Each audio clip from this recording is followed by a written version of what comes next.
हम भोजन करते हैं शरीर की जरूरतों को पूरा करने के लिए। पोषक तत्वों की कमी हमारे शरीर में भोजन से ही पूरी होती है और शरीर का बल, ऊर्जा तथा इसका विकास भोजन पर ही निर्भर होता है। इसका मतलब यह तो तय है कि भोजन पर ही सब कुछ निर्भर है, परंतु भोजन कैसा होना चाहिए? भोजन ऐसा हो जो पोषक तत्वों की कमी तो पूरी करे, साथ ही साथ स्वास्थ्यवर्धक हो, यानी कि हमारे स्वास्थ्य को भी अच्छा रखने वाला हो।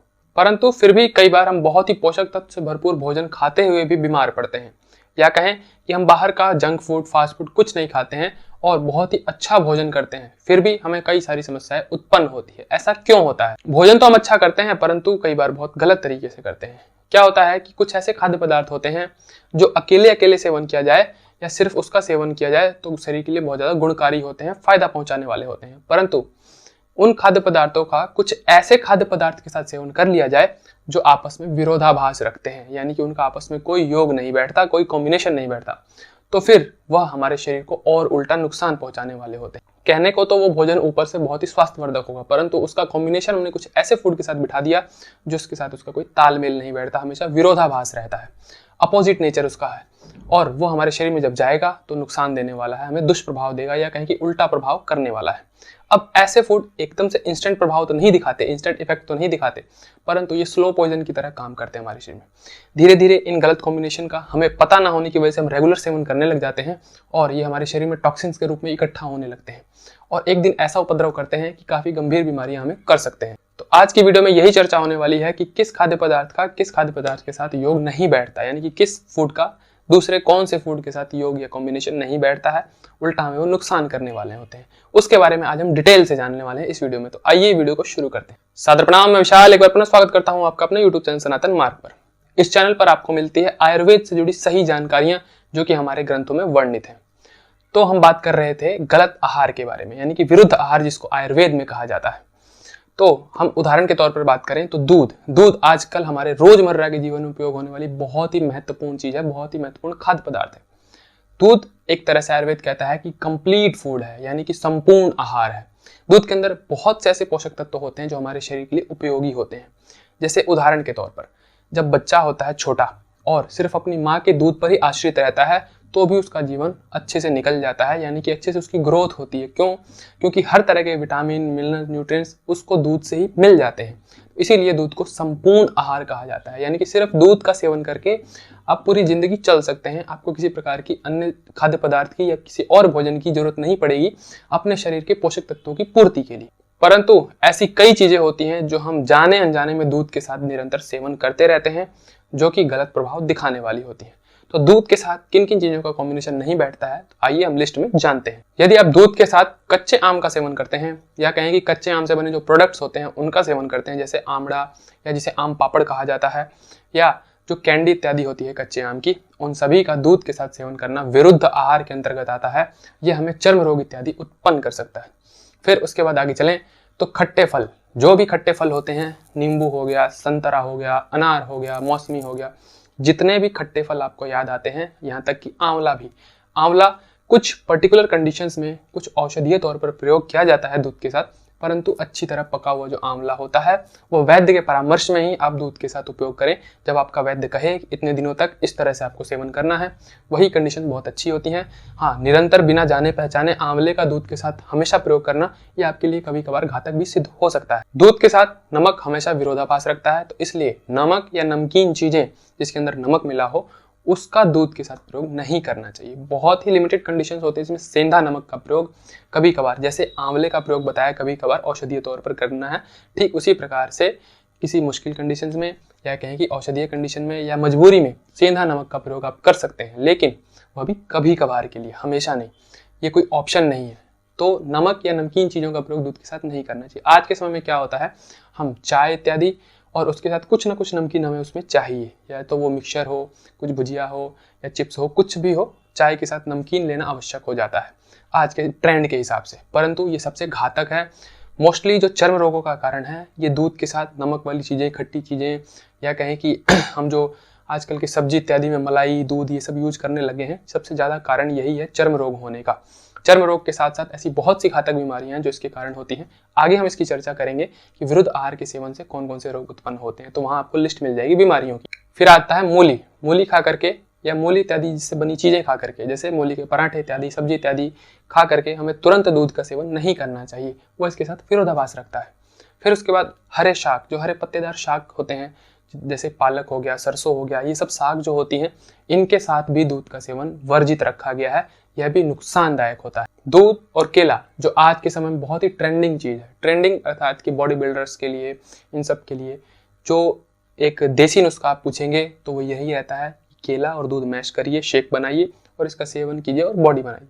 ठीक है, परंतु यह विरोधाभास रखता है, यह निरंतर सेवन करने की बिल्कुल चीज़ नहीं है। या तो कहें कि दूध और केले में डिफरेंस रख लीजिए, दूध केला का सेवन अवश्य कीजिए, परंतु घंटे भर का इसके अंदर अंतर रखिए, तो भी आपको ये फायदा पहुंचाएगा, परंतु कोई किसी तरह का नुकसान आपको नहीं देने वाला है, क्योंकि आयुर्वेद के नजरिए से ये विरुद्ध आहार के अंतर्गत आता है। दूध के साथ दही मिला करके भी सेवन नहीं करना चाहिए, विरुद्ध हो जाते हैं। दूध जब दूध रहे तो उसको सेवन कर लीजिए, लेकिन जब वो दही बन गया तो दूध और दही को आपस में मिलाया नहीं जा सकता है। मिलाया तभी जा सकता है तब दही को जमाना हो और वो पूरी तरह से किसी एक चीज में कन्वर्ट हो जाए, दूध जो है पूरी तरह से दही ही हो जाए, तभी आप उसका सेवन करिए। अन्यथा दूध और दही मिलाना विरुद्ध माना जाता है और बहुत से घातक परिणाम दे सकता है आपको।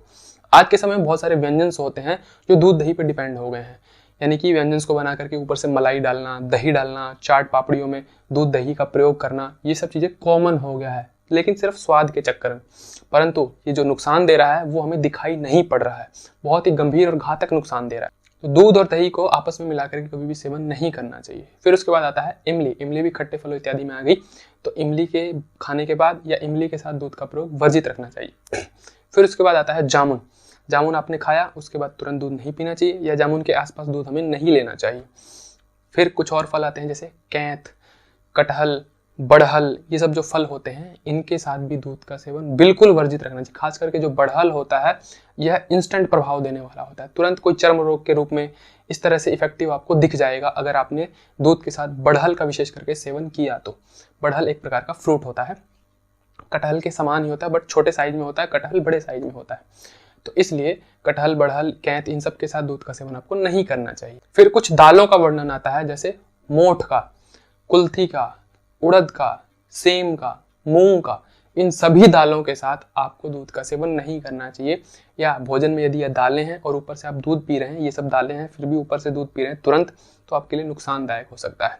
इसीलिए दूध संपूर्ण आहार है, कोशिश करें दूध को अलग ही रखें। अगर सेवन भी करते हैं दूध का तो अलग ही करें, इसके साथ कुछ बहुत अधिक मिलाने का, मिक्स करने का या इसको किसी भोजन में यूज करने का प्रयोग ना करें, क्योंकि अधिकतर उसके हमें जानकारी के अभाव में बहुत सारी गलतियां हो जाती हैं। इसीलिए दूध को अकेला ही सेवन करना हमारे लिए अच्छा होता है। फिर दालों के बाद आता है खिचड़ी। खिचड़ी के साथ भी दूध का सेवन नहीं करना चाहिए, उसके साथ भी ये विरोधाभास रखता है। फिर उसके बाद तेल या तेल से बनी चीजें जैसे चाय इत्यादि के साथ पकौड़ा, पकौड़े का जो हम प्रयोग करते हैं, इस तरह की चीजें जो चाय वगैरह के साथ खाते हैं तो वो तेल से बनी चीजें होती हैं, या तुरंत तेल वाली चीज खा करके ऊपर से दूध पी लेना, ये भी नुकसानदायक होता है। तो तेल या तेल से बनी चीजों को खा करके दूध का सेवन नहीं करना चाहिए। दूध का सेवन सत्तू इत्यादि के साथ नहीं करना चाहिए, जौ के, चने के, सब जो सत्तू होते हैं इसके साथ दूध का सेवन वर्जित रखा गया है। फिर उसके बाद आता है मछली या मांसाहार, किसी भी प्रकार के, खास करके मछली के साथ या अन्य किसी भी मांसाहार के साथ दूध का प्रयोग नहीं करना चाहिए। यहाँ तक कि नारियल के साथ भी महर्षि चरक दूध का प्रयोग वर्जित बताते हैं, यानी कि नारियल इत्यादि के साथ दूध का सेवन नहीं करना चाहिए। हालांकि नारियल मीठी चीज़ है, स्नेक चीज़ है, तो भी दूध के साथ उसका प्रयोग किया जा सकता है। जहाँ तक बताया जाता है कि दूध का प्रयोग मीठी चीज़ों के साथ करना चाहिए, हम कर सकते हैं, परंतु वह अपने ग्रंथ में नारियल के साथ इसे वर्जित बताते हैं। फिर उसके बाद शराब या मदिरा, किसी भी तरह की शराब या मदिरा के साथ या कहीं की शराब मदिरा पी करके ऊपर से दूध का प्रयोग बिल्कुल ही वर्जित रखना चाहिए, ये भी नुकसानदायक होता है। ये तो रही दूध की लिस्ट, यानी कि दूध किन किन चीज़ों के साथ अपना विरोधाभास रखता है और खास करके उन चीज़ों के साथ दूध का प्रयोग करने से बचना चाहिए। अब बात करते हैं दही। दही का भी कुछ चीज़ों के साथ प्रयोग करने से बचना चाहिए, जैसे दही को उष्ण करके या गर्म करके नहीं खाना, जैसे कड़ी वड़ी जो होती हैं, ये सब रोजाना खाने की चीज़ें नहीं है, कभी कभार चल सकता है, परंतु फिर भी परहेज रखें तो आपके स्वास्थ्य के लिए अच्छा होने वाला है। तो ना दही को कभी गर्म करना चाहिए, ना किसी गर्म चीज़ में डालना चाहिए जो गर्मा गर्म हो। अभी उसमें से टेम्परेचर अधिक हो और उसमें आपने दही डाल दिया, साथ ही दही भी गर्म होगी तो वो विरुद्ध हो जाती है। और दही का प्रयोग दूध के साथ भी नहीं करना चाहिए, ककड़ी के साथ नहीं करना चाहिए, खरबूजा के साथ, खीरा के साथ, जो कि आजकल हम रायता वगैरह बनाते हैं, खीरे का रायता, इसका रायता, तो वो भी गलत है। दही के साथ खीरा, ककड़ी, खरबूजा ये सब चीज़ें प्रयोग नहीं करनी चाहिए। कई बार डेली लाइफस्टाइल में हमारे से कुछ ऐसी गलतियाँ होती हैं जो विरुद्ध आहार का काम करती हैं, जैसे शीतल जल, यानी कि जो मटके इत्यादि का भी पानी होता है उसके साथ ऐसी चीज़ें नहीं लेनी चाहिए जो नुकसान करने वाली हों, जैसे घी इत्यादि। घी या तेल, घी तेल का उपयोग करके तुरंत शीतल जल नहीं पीना चाहिए, वो हमारे लिए विरुद्ध आहार का काम करता है। या मूंगफली इत्यादि जो तैलीय चीज़ें होती हैं, इनको खा करके तुरंत जल नहीं पीना चाहिए, ठंडा शीतल जल नहीं पीना चाहिए। हाँ, हल्का गुनगुना जल, थोड़ा बहुत जल पी सकते हैं, लेकिन ठंडा जल या शीतल जल तो बिल्कुल ही आपको नहीं पीना चाहिए। घी तेल का प्रयोग करके, मूंगफली का प्रयोग करके, ककड़ी खीरा का प्रयोग करके, अमरूद इत्यादि को खा करके तुरंत शीतल जल का उपयोग नहीं करना चाहिए। फिर जो अंकुरित अनाज होते हैं, उनके साथ पके हुए अनाज का सेवन नहीं करना चाहिए, यानी कि जो अंकुरित कच्चे अनाज होते हैं, मूंग इत्यादि होगी, चना इत्यादि, उसके साथ उबाले या पके हुए जो अनाज होते हैं, दोनों को एक साथ मिला करके सेवन करना भी विरुद्ध आहार माना जाता है। फिर कुछ ऐसे भोजन जो गलत तरीके से पकाए या स्टोर किए गए हों, जैसे तांबे इत्यादि में दूध को स्टोर करना, या कहें कि तांबे इत्यादि के बर्तनों में खट्टी चीज़ें स्टोर करना या पकाना, ये दोनों ही विरुद्ध आहार के अंतर्गत आता है। इस तरह से कदापि नहीं करना चाहिए, ये तुरंत ही मारक होता है, यानी कि हमारी मृत्यु तक कर सकता है। फिर आता है कांसे इत्यादि के बर्तन में बहुत दिनों तक घी वगैरह स्टोर नहीं करना चाहिए, वह भी नुकसानदायक होता है। अगर करना भी है तो एक आध दिन के लिए, अन्यथा कांसे के बर्तन में नहीं, कांच या मिट्टी के बर्तनों में आप घी का स्टोरेज कर सकते हैं। फिर उसके बाद आता है शहद। शहद के साथ भी बहुत ऐसी विशेष कंडीशंस होती हैं जो नहीं करनी चाहिए। जैसे शहद के साथ समान मात्रा में घी नहीं लेना चाहिए, यानी कि 1 चम्मच शहद और 1 चम्मच घी बराबर मिला करके लेना, वो हमारे लिए घातक होता है, उसे भी मारक बताया गया है, यानी कि तुरंत प्रभाव दिखाने वाला होता है। शहद के साथ गर्म जल या गर्म पानी में शहद का प्रयोग बिल्कुल नहीं करना चाहिए, या किसी गर्म चीज़ में शहद को डाल करके भी प्रयोग नहीं करना चाहिए, जैसे गर्मा गर्म खीर हो गई, गर्मा गर्म कोई भोजन हो गया, दूध हो गया, उन सब में उसको डाल करके प्रयोग नहीं करना चाहिए। यदि दूध में प्रयोग भी करना चाहते हैं आप, तो ठंडे दूध में या कहीं कि नॉर्मल टेम्परेचर वाले दूध में आप शहद का प्रयोग कर सकते हैं, लेकिन गर्म दूध में वह विरोधाभासी हो जाएगा या कहीं कि विरुद्ध आहार का काम करेगा। शहद को गर्म करके कभी प्रयोग नहीं करना चाहिए, शहद को कभी टेम्परेचर नहीं देना चाहिए, गर्मी नहीं देनी चाहिए, गर्म खान पान में भी नहीं डालना चाहिए, और स्पेशली उसको भी गर्म नहीं करना चाहिए, वो भी मारक होता है, यानी कि काफ़ी ज़्यादा नुकसान करने वाला होता है। फिर उसके बाद बात करें तो वर्षा का जल, जो बारिश का जो पानी होता है, कई लोग अपने पीने के लिए स्टोर करते हैं कई जगह पर, तो उस जल के साथ भी शहद का सेवन वर्जित रखा गया है। वैसे पानी के साथ शहद का प्रयोग नहीं करना चाहिए। अंगूर इत्यादि के साथ, मूली इत्यादि के साथ ऐसी चीज़ों को अगर खा करके तुरंत शहद का सेवन, या इन चीज़ों के साथ में शहद का सेवन, बिल्कुल ही परहेज आपको करना चाहिए इन चीज़ों से, क्योंकि यह नुकसानदायक होती है। फिर एक कॉमन सी मिस्टेक जो कि विरुद्ध आहार का काम करती है, नमक का अधिक प्रयोग करना, या कहें कि ऊपर से छिड़क करके काफ़ी अधिक मात्रा में सेवन करना, यह भी विरुद्ध आहार के अंतर्गत ही आता है, क्योंकि ऊपर से प्रयोग किया हुआ नमक, या कहें कि नमक काफ़ी उष्ण प्रकृति का होता है, ये हमारे शरीर को गलाने का काम करता है, कमजोरी लाने का काम करता है, तथा बहुत सी व्याधियाँ उत्पन्न कर सकता है। शरीर में दाह, जलन, गर्मी या गर्मी से जुड़ी बहुत सी समस्या हमारे शरीर में उत्पन्न कर देगा, या हमारे शरीर को बहुत ज़्यादा कमजोर कर देगा। तो इस तरह से आप जो भोजन में डाल करके पकाते समय नमक का प्रयोग करें, वही करना चाहिए। उसके ऊपर से बहुत ज़्यादा सलाद के ऊपर या सब्जी में ऊपर से डाल कर नमक का प्रयोग नहीं करना चाहिए, यह हमारे लिए बहुत ही खतरनाक होता है। फिर ये तो रही बातें कि कौन कौन से आहार किस तरह से कॉम्बिनेशन में गलत हो जाते हैं, और अब बात करते हैं इनको यदि हमने निरंतर प्रयोग किया, यानी कि हमने इस चीज़ को समझा नहीं और रेगुलर इन गलतियों को करते रहे, तो बहुत सी समस्याएं होती हैं, या कहें कि बहुत से रोग उत्पन्न होते हैं इन आहार के सेवन से। उसके बारे में महर्षि चरक ऐसा कहते हैं कि आपको अंधापन हो सकता है, यानी कि आपकी आंखें कमजोर हो सकती हैं, बहरापन हो सकता है, मूर्छा यानी कि बेहोशी आ सकती है, नपुंसकता यानी कि आप संतान उत्पत्ति में असमर्थ हो सकते हैं या नपुंसक हो सकते हैं। फिर उसके बाद वो ऐसा कहते हैं कि भगंदर इत्यादि रोग हो सकते हैं, या IBS या गृहिणी रोग हो सकता है, आपको आम विष टॉक्सिन शरीर में बहुत ज़्यादा बन सकते हैं। सबसे महत्वपूर्ण है कि कुष्ठ यानी कि चर्म रोग, स्किन के डिसऑर्डर हो सकते हैं, क्योंकि ऐसे विरुद्ध आहार के सेवन से खास करके कुष्ठ रोग बहुत जल्दी होते हैं, या कहें कि कुष्ठ रोग बहुत अधिक मात्रा में होते हैं।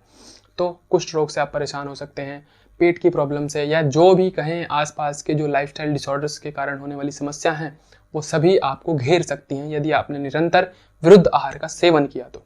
इसलिए विरुद्ध आहार से बचना बहुत ही जरूरी होता है, बड़े सावधानी से भोजन का प्रयोग करना चाहिए। तो हमें भोजन करते समय इन सभी बातों का ध्यान रखना चाहिए, ताकि हम भविष्य में आने वाली किसी भी और समस्या से या कहें कि किसी बीमारी से पीड़ित ना हो। तो इन सभी बातों का भोजन करते वक्त हमें अवश्य ध्यान रखना चाहिए, जो कि आज के समय में हम बिल्कुल नहीं रखते। आज के समय में हम सिर्फ खाने को जानते हैं। मान लीजिए हमने अनार खा रहे हैं, तो हम अनार को जानते हैं बड़ा फायदेमंद है, लेकिन किस चीज़ के साथ खा रहे हैं वो नहीं हम जानते हैं। अनार के ऊपर या कहीं कि चाट पकौड़ों के अंदर, दही के अंदर अनार डाल डाल के खा रहे हैं। मैंने देखा जो चाट्स बनते हैं उसके अंदर अंगूर, अनार, ये सब चीज़ें पड़ी होती हैं। तो कहने को तो हम अनार खा रहे हैं, बहुत ज़्यादा फायदा करेगा, लेकिन वो फायदा नहीं करेगा, क्योंकि आप उसे दूध दही के साथ जब खाएंगे तो आपको उल्टा विष के समान यानी कि जहर के समान काम करने वाला है।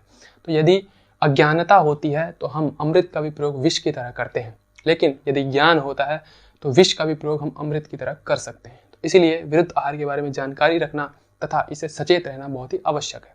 इसी प्रकार की ज्ञानवर्धक, स्वास्थ्यवर्धक जानकारियों के लिए हमारे साथ जुड़े रहें। चैनल को सब्सक्राइब कर दें, बेल आइकन का बटन दबा दें ताकि आने वाली नोटिफिकेशन आपके पास समय पर पहुंच जाए। आज के लिए विदा लेते हैं, सादर प्रणाम।